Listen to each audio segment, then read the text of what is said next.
Welcome back to Krown's Crypto Cave, and feeling much better after a 12-hour night's sleep last night. I went to bed at literally 7:30 p.m. last night, which was very much needed. I was feeling pretty damn drained, feeling a little bit sick under the weather, which is why I didn't do a Twitch stream, and I probably won't do one tonight. I'll be taking it a little bit on the easier side this week, but feeling a lot better this morning, so it's time to do some analysis and follow up on yesterday's price action. Anyways, before we get into it, I do want to say if you are interested in any of the programs, hold off for another week, or I think it's another week. Yeah, about another week, because there's going to be a 20% off period. So I want everyone to have full information before then, just in case, as you'll be able to save a lot of money. And then also there is a new program in the works that is almost done, or pretty much done right now, which is focused completely on beginners, since I realized I never really had any like true content for them. Of course, there's free stuff on the YouTube, but I wanted something a little bit more dedicated. So that is available as well, or will be available around that time. So anyways, let's get into the actual analysis right over here. Jesus Christ, what the fuck was that? Was that the door?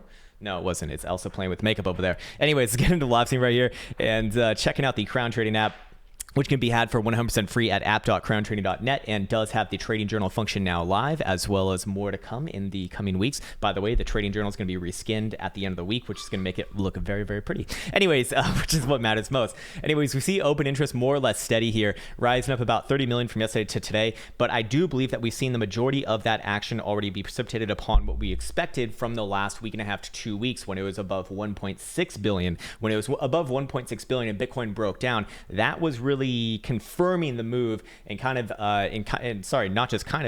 the change of direction, change of behavior from going from bullish to bearish below about 9,600, which was the right call, as Bitcoin ended up about more than $1,000 lower than that. Now we've seen it kind of curtail off and pull back, but this next sort of move is going to be very, very, very, very, very insightful when pairing it up with the open interest. By the way, if you're in the TA program, I will be recording a video on open interest. I've been putting this up for a while now, because we're actually going to be making our own chart of open interest via the app. I know that there's other tools out there, but there's always like some sort of an issue with it, and I want to be able to say like fully and formally that I can back what I'm looking at over here. So I'm going to wait until we actually get this done over here, and then there'll be a whole new video on that, which I'm really excited about, because there's a lot of things to talk about there.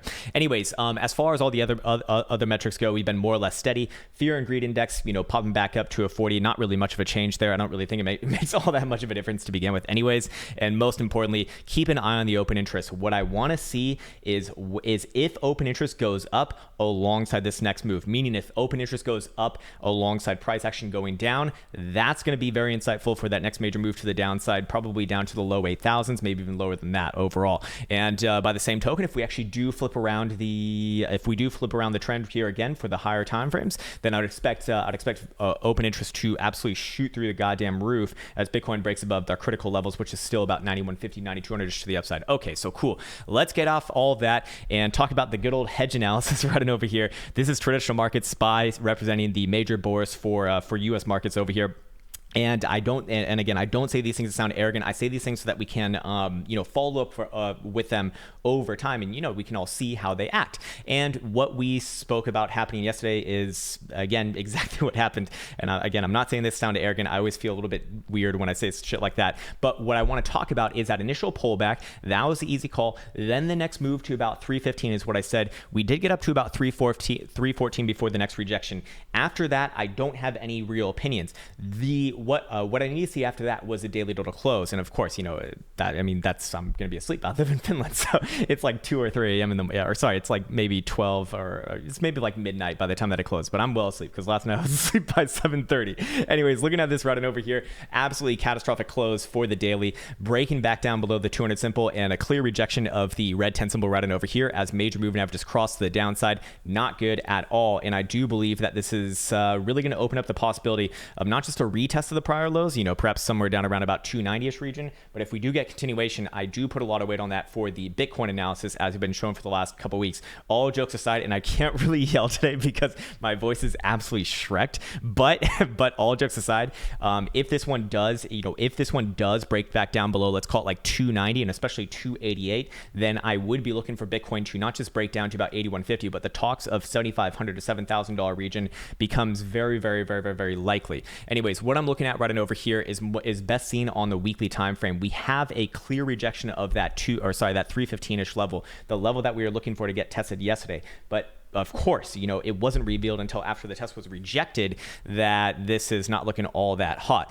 So is it a death sentence as it is right now? No, absolutely not. But when we do look at the higher timeframes, there are some major considerations here. We do see that weekly Stokes headed back down. They're going to be breaking below the bullish control zone probably at the end of this week if it fails to close above, let's call it 300. So 2 days left to go, or I mean really 3 days left to go because we haven't even started the trading day for today. But assuming that we do close, if we do close above 300, it still could be okay.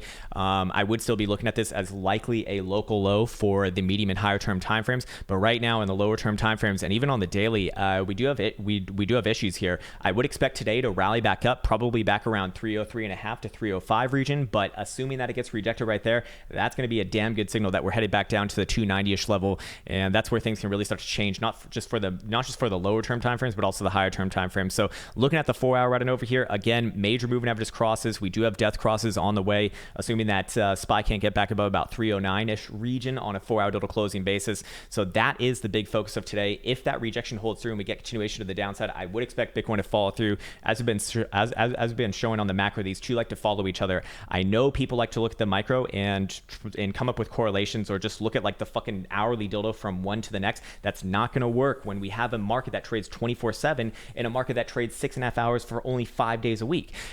Please understand this. I'm not saying this sound condescending or in any way, just like a dick, but I see a lot of delusion going around the market, like trying to make it sound like this is a fucking hedge for the traditional markets. It's just not at this moment in time. When you look at the macro, because remember, we can only look at these two on the macro to come up with correlations that actually matter for long-term direction, not the fucking hourly, not the fucking daily. We're talking about a monthly over here. We do see a very strong correlation between them both. I've been showing this a million times, so you already know this. Most likely, if you're new here, then you don't get the full-on waterboarding in your face today, which, for better or worse, probably scared a shit ton of people away yesterday, but that's probably for the better. Anyways, looking at the correlation coefficient right here, very strong, not 0.61. That's about as high as you ever see Bitcoin correlated with another asset that's not necessarily in the cryptocurrency sphere to begin with. And more importantly, the R squared is just astronomically high compared to any other asset, which again measures, which essentially, taking a regression of the fit of the correlation coefficient. So it's basically measuring the efficacy of the correlation coefficient, and showing a 0.68 is incredibly high. To put that in perspective, once again, to compare Bitcoin with gold, which people like to make a lot of correlations with, gold has an R squared of less than half that, not 0.31. Although the correlation coefficient is pretty much about the same. And gold actually having a phenomenal rebound today. In the last 24 hours, which I completed and watched. So fair enough. Anyway, so back onto it right on over here. That to me is, whoops, my bad. Hold on, let's go back to SPY really, really quick. So to me, when we're talking about the macro, we're talking about all of these major massive moves. Now, people also come up with a very interesting analysis saying, Krown, it's because traditional markets have been straight to the upside that Bitcoin and them are correlated. No, that's not true, because when the traditional markets correct, they correct to about 10 to 15% down. And it just so happens every time that traditional markets do that, Bitcoin is taking one of its 70% corrections, corrections, meaning AKA fucking absolute catastrophic dump. Let's just kind of measure it back right on over here, starting, well, let's actually, if we put on, I wish I could, I'll change that later. I'll change that another time. But basically, anytime we've seen, one of these long form corrections, for the hedge coin, it has, it's been on both of them. Anyways, we see Bitcoin in 2014, 2015, having that nice 70% down right around here, or I guess it's actually measuring on SPY's chart, as far as the measurement goes. Traditional markets went through a nice correction during that time as well, at about 10% down, a little bit over 10% down, which for traditional markets is a correction. For corrected behavior in traditional markets, like 10 to 15% is what we'd say longer term. Then more recently, we did see in 2018, beginning of 2018, obviously traditional markets putting in this massive down move here, alongside Bitcoin going from 20,000 to 6,000 for the first time. Then we saw 1 year exactly later, where Bitcoin had that move from 6,000 down to 3,000. Traditional markets having this move right here, a major corrective move. Once again, I wouldn't necessarily say that. I mean, this was was more towards the like a recession edge of the equation, but 15% down on that one as well. Then more recently, we're seeing them kind of come down at the same time as well. And there was one other example that we actually don't get to see on this because we're not using BLX. But if we were to use BLX, you would see one in 2011, 2012-ish region. So there's four iterations there, which to me is good enough. Anyways, getting the actual Bitcoin analysis right now. And again, keeping in mind that, it is relevant to be looking at traditional markets. I know that people don't like to hear that, but this channel is focused on actual traders, which it's not to say that I hate hodlers or anything like that. I respect people's decisions, although, I respect your decision, but understand that I'm always coming from the lens of a trader. And as of right now, as of this date, they're fucking correlated is just the right answer. That can change, of course, and I imagine it will change over time. But for at this point in time, when Bitcoin's very, very young and very immature, I don't see it happening for a while. Probably maybe like 5 to 10 years. But as of right now, very, very, very, very, very immature market for Bitcoin. Okay, so anyways, going on to Bitcoin right on over here. We see kind of a very similar thing going on. You see a nice consolidation right around the 200 simple and 200 exponential moving average by that token, which tells me that this is a big decision phase going on right here, as we're seeing a lot of major moving averages start to gear towards each other, namely the 21 exponential moving average and the 55 right here on the daily. While this consolidation is going through, this is exactly what you want to see when you do see major moving average cross. If you're in the TA program, reference the EMA module, because you're going to get a full-on face fuck with this one right now, over the next couple days.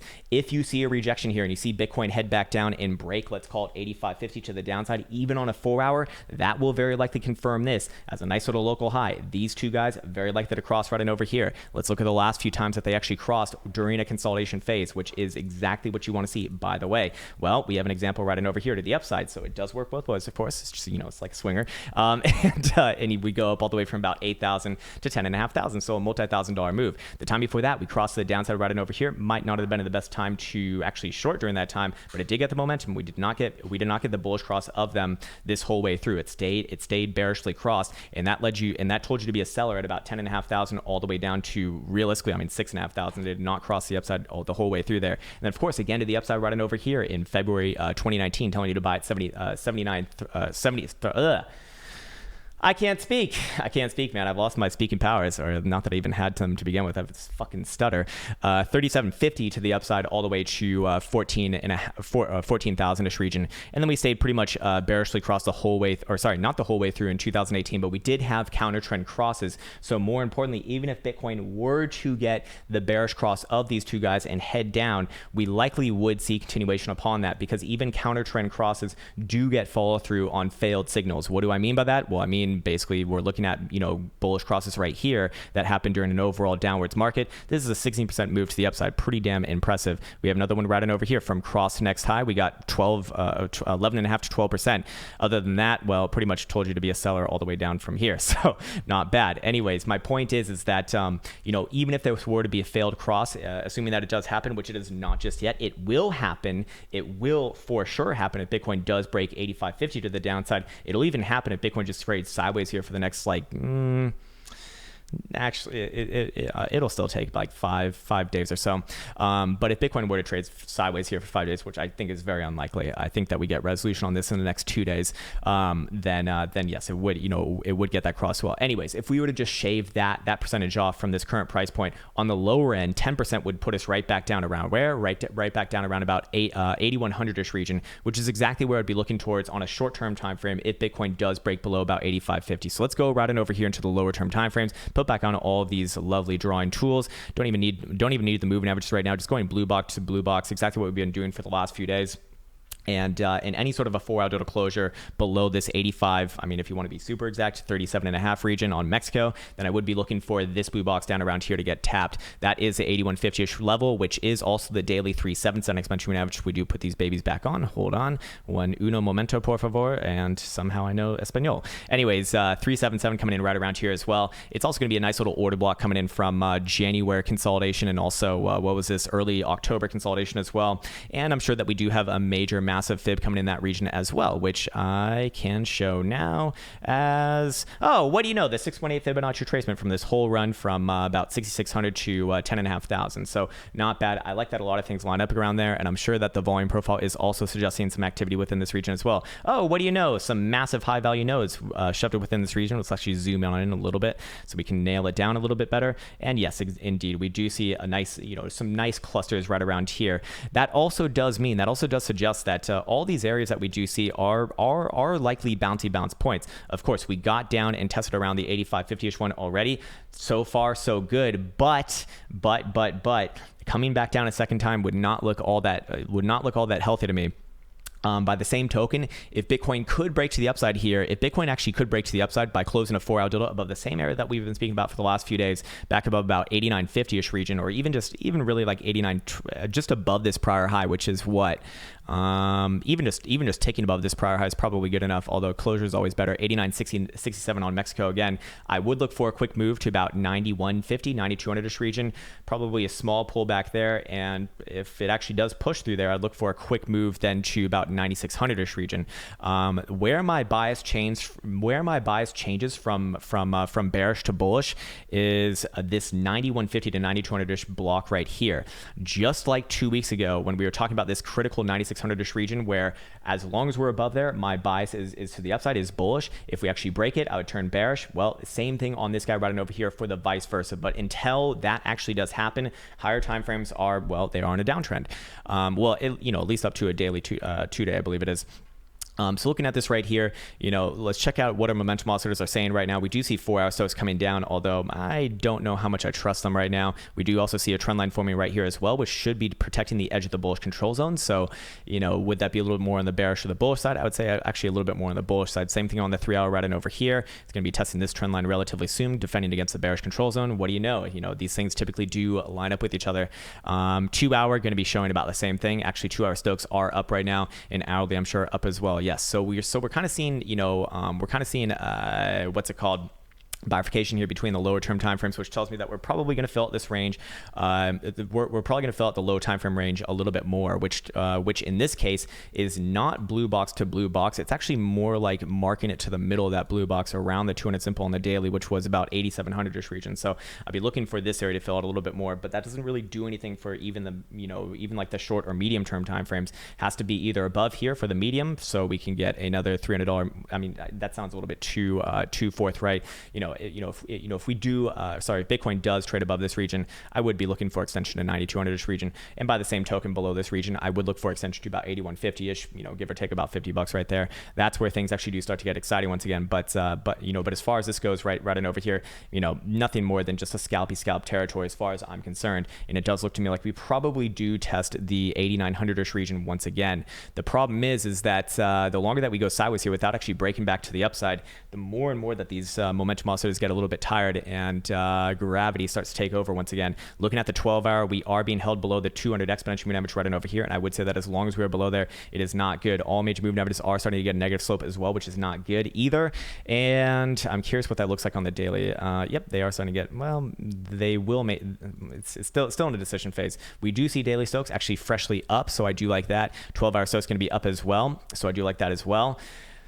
The thing is, though, it needs to get continuation. It doesn't need to do anything, but you'd expect to get continuation sooner rather than later to the upside above this critical point, again, about 8950-ish region, if this is going to reverse here and have a nice little bear trap printed on this move to the downside, which, if you really zoom out, is this really a bear trap? No, it's really mostly a corrective move. For the long term, I'm actually still bullish on Bitcoin, but I think it's better said that maybe on the long term, I'm looking at this as a period of accumulation in the region between about 8,500 to low $7,000.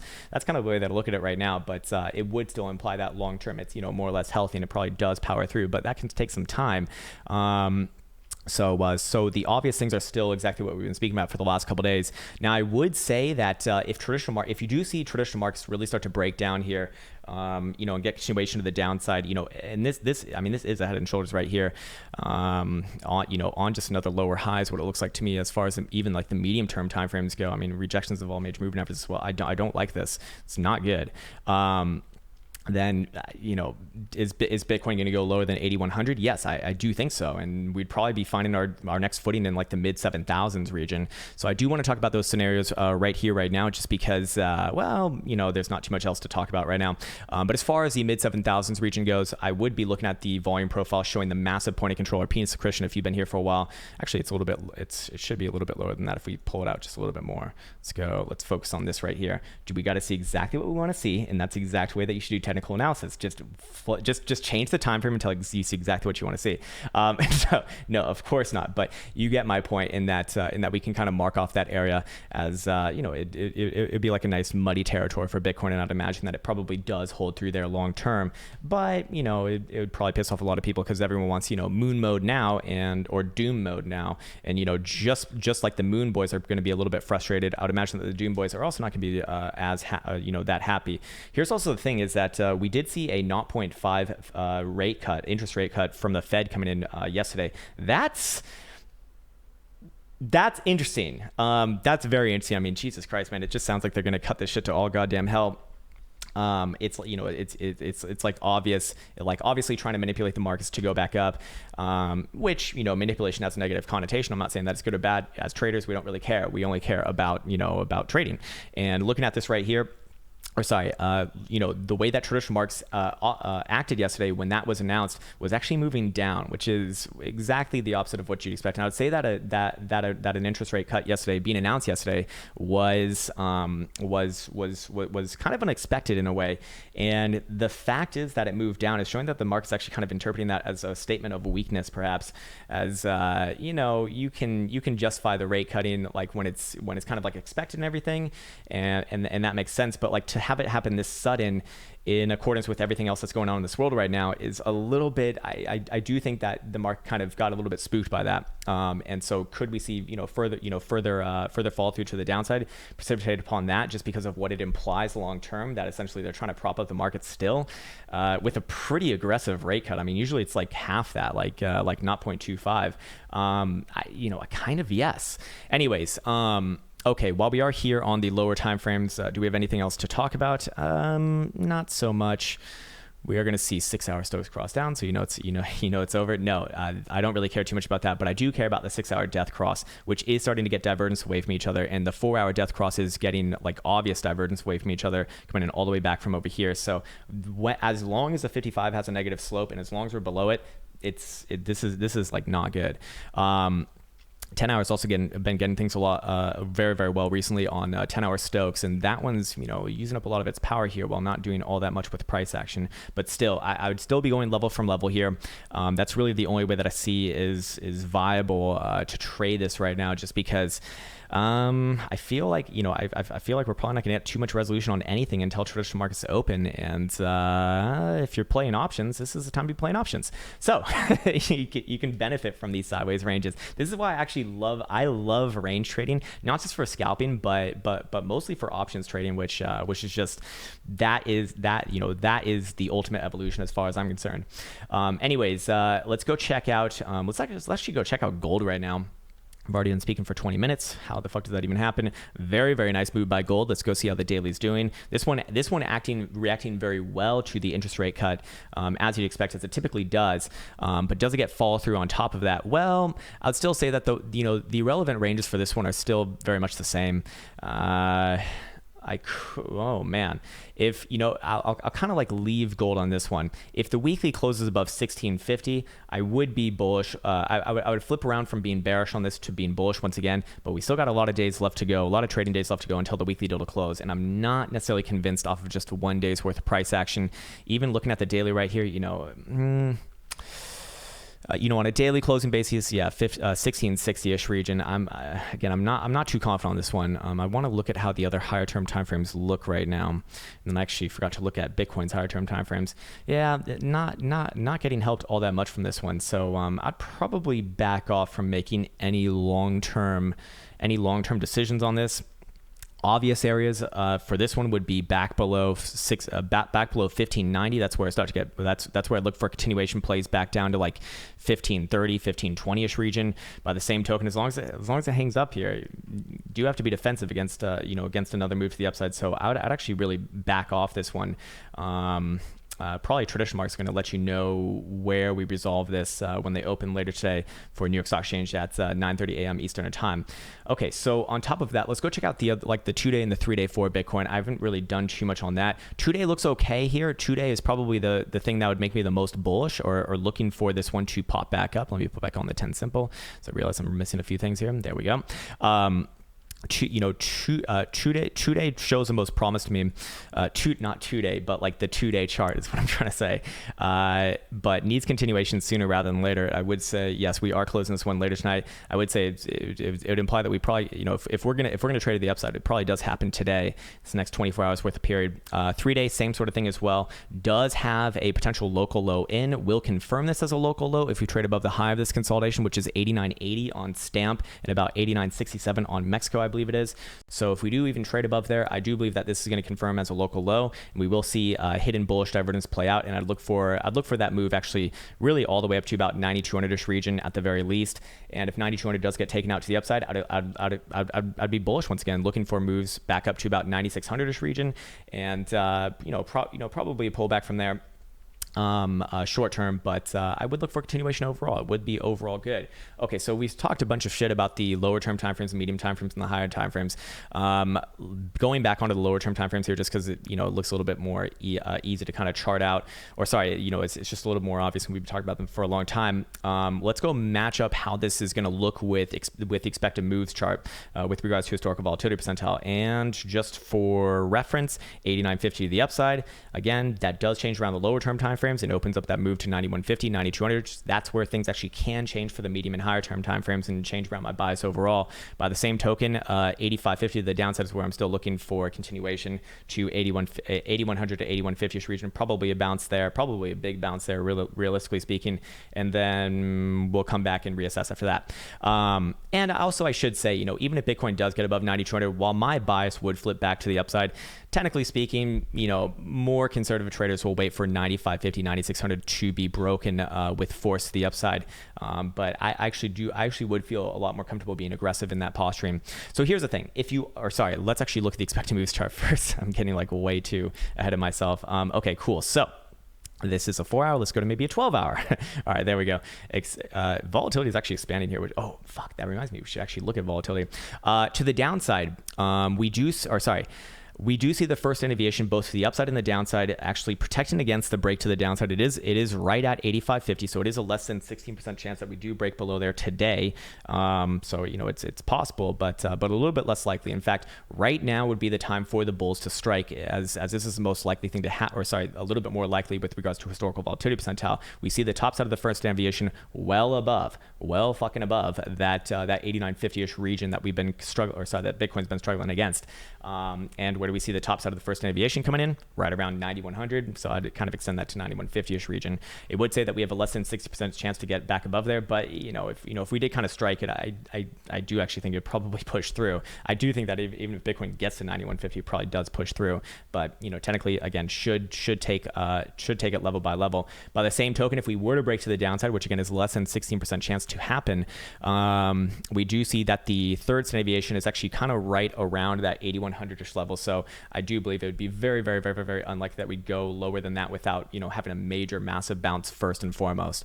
By the same token, let's go over to the daily and see how the daily is doing. Daily also a little bit more geared towards the upside here. We do see the top side of the first deviation coming in right around 9200, so less than a 16% chance to get above there today. And likewise to the downside, 16% chance below our current lows, essentially that next sort of triggering price action for that next move to the downside. So, it's more likely in the short-term timeframes as of this day that we actually do move to the upside, but I would say that this does have a little bit of a time component on it. I would be looking for, if Bitcoin is going to move to the upside, I would look for it to happen in the next 36 hours of price action. So anyways, let's go see if historical volatility percentile lines up with this right now. Looking at it down around here, we are contracting quite aggressively. So we are winding up for a good move, and that is consistent with what we see over here on open interest. So open interest has pulled back quite a bit. We are once again in a position where I would imagine traders going to be interested in putting positions on until we get above, around like 1.5 to 1.6 billion is where it probably pulls back again. But these things line up with each other, especially I would imagine as we go lower, it's going to be contracting over a longer period of time. We see the moving average down on the 3 hour, same thing on the 2 hour, same thing on the hourly. So I feel I shouldn't say very, very confident. It's a terrible thing for a trader to say, but I do feel like this, this is the thing to be watching right now. If Bitcoin does make a move to the upside, we're probably going to see a nice big move to the upside. If Bitcoin makes a move to the downside, we're probably going to see a nice big move to the downside. Open interest is ready to go. Open interest ready to go. Historical volatility percentile is very contracted on the lower term timeframes. I mean, even on the medium, it might be it is contracted on the 12 hour here, although could very easily go quite a bit more. But I would be looking for a spike on that one on the next move, and then daily actually going to be the same thing. In fact, contracting a little bit more aggressively, funnily enough. So I do think that we're going to get resolution on this whole formation, probably by end of day. If I had to call it right now, I actually do think that Bitcoin breaks to the downside. I would still be going with the overall trend, but do I have a position right now for full transparency? Absolutely not. I'm only trading ranges right now, and and options are just a fucking gift from God. So you can't really care about direction with those things. But yeah, that's what I'd be saying. So remember, if you do see a spike up in this would be the big thing that I'd be keeping on an eye on from the app perspective, and that is if you see volume spike here, which volume has completely come down. And remember, we saw volume come down with open interest come down and price action go up the last couple of days.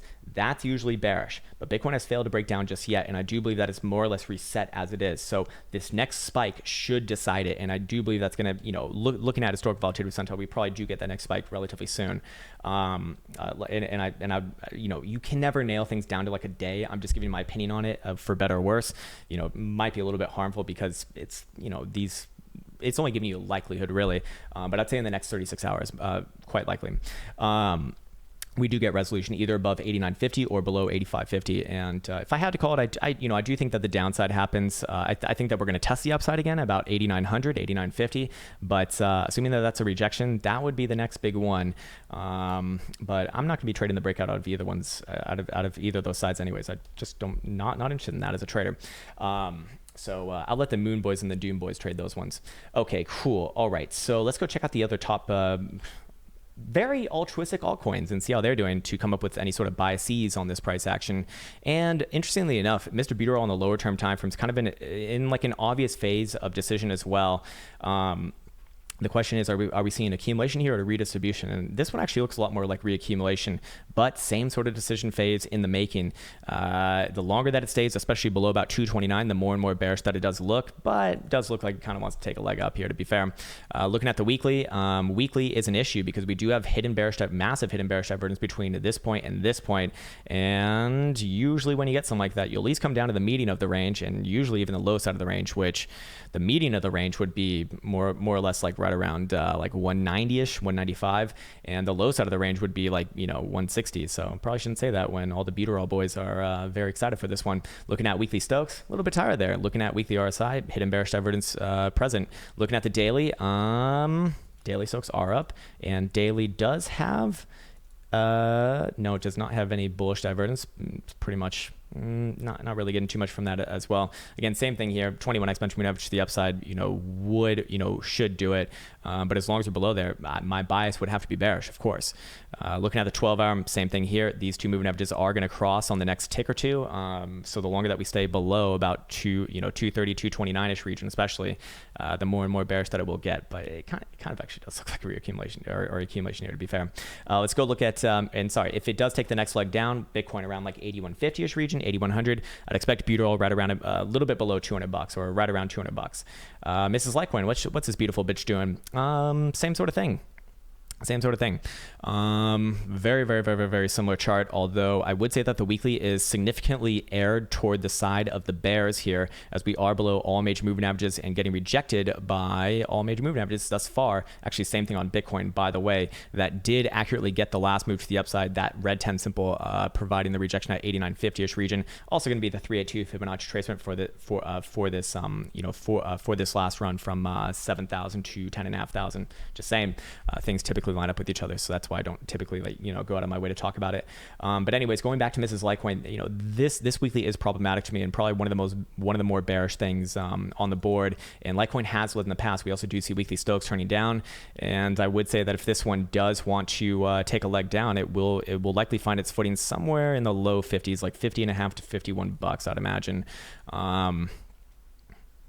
So fair enough, and to the upside, what would be equal to that 9150, 9200 level on Bitcoin? Probably right around here, right around about 66, 65 and a half region. If that can be regained, starts to look okay again.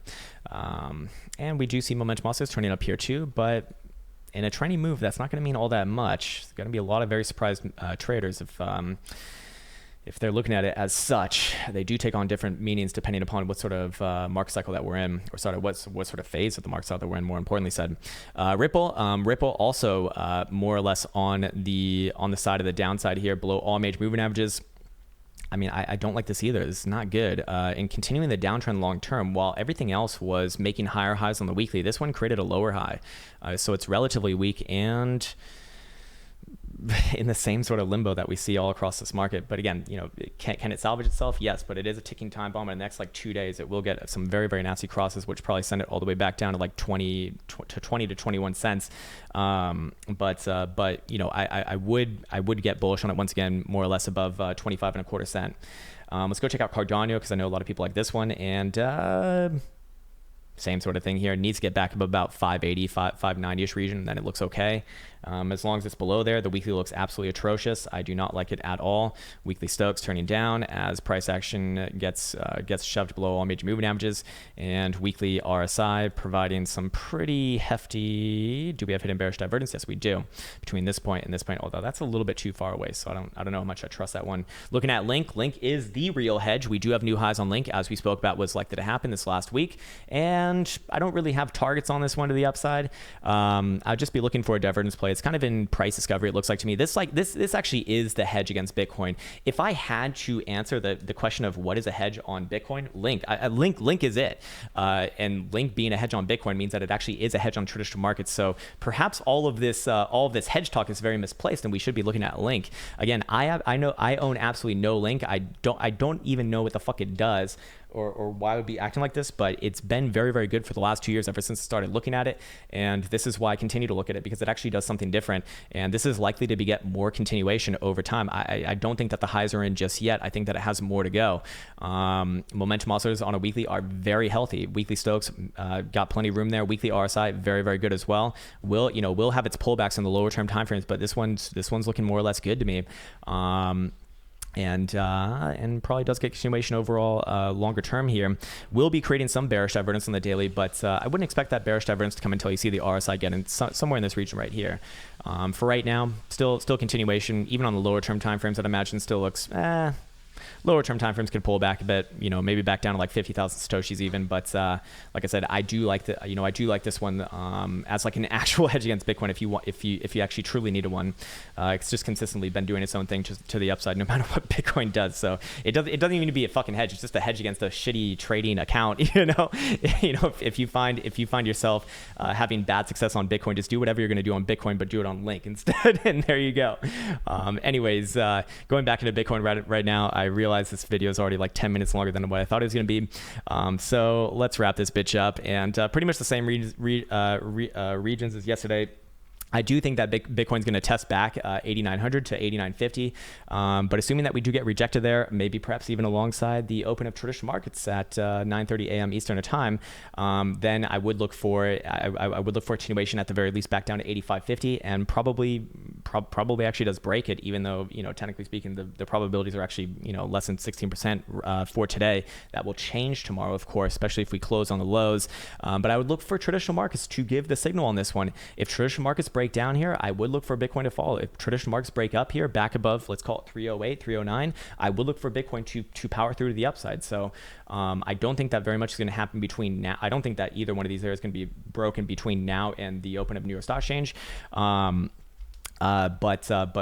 but after that, it's game on. It's game on, and it's kind of like a ticking time bomb here for the bulls. I'd expect them to take control like in this next day and a half, maximum 2 days, if they are gonna force through the upside. If Bitcoin does break above 89.50, I would look for extension to 91.50, 9200. That's where my bias overall changes. Although that's a little bit of an aggressive statement to be fair there, but I would actually turn back to bullish, and I'd be looking to be more of a buyer overall, and look for a move quickly to about 95.50, 9600, and probably a small pullback there, but overall continuation to the upside. By the same token, to the downside, 85.50, 85.37 on Mexico is, if you want to be super specific, still the area to watch. To the downside, if it does break, I will look for continuation all the way down here towards 81.50ish region, give or take a few bucks, and a very nice bounce. Extremely likely to come from that region.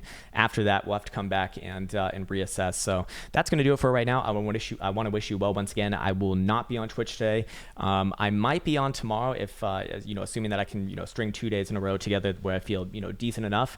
Yeah, that's going to do it for right now. Take care. As always, wish you the best and the haps of the haps, because I forgot earlier, and it makes me sad to not say that. Anyways, take care, and I'll catch you next time. All right.